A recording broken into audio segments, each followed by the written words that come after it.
এই মুহূর্তে কিন্তু আপনারা দেখতে পাচ্ছেন যে গতকাল থেকে উত্তরবঙ্গ জুড়ে যে অনবরত বৃষ্টি হচ্ছে, তার ফলে কিন্তু এখন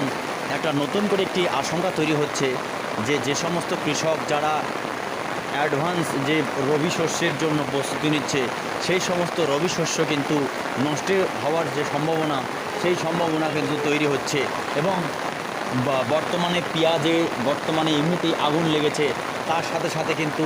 অ্যাডভান্স যে সমস্ত কৃষক রবি শস্য উৎপাদন করার জন্য প্রস্তুতি নিচ্ছে, সেই সমস্ত কৃষকদের কিন্তু একটা বিরাট ক্ষয়ক্ষতির আশঙ্কা, এবং এই ক্ষয়ক্ষতির আশঙ্কা কিন্তু অবশ্যই আমাদের মধ্যবিত্ত এবং গরিব মানুষের পকেটে টান পড়ার একটা সম্ভাবনা থাকছে। সেই ছবি কিন্তু আপনারা সরাসরি দেখছেন। যদিও ধান চাষিদের এটা একটা খুবই একটা আনন্দের খবর যে নতুন করে যখন আবহাওয়ার পরিবর্তন ঘটছিল, এই আবহাওয়ার পরিবর্তন ঘটার পরবর্তী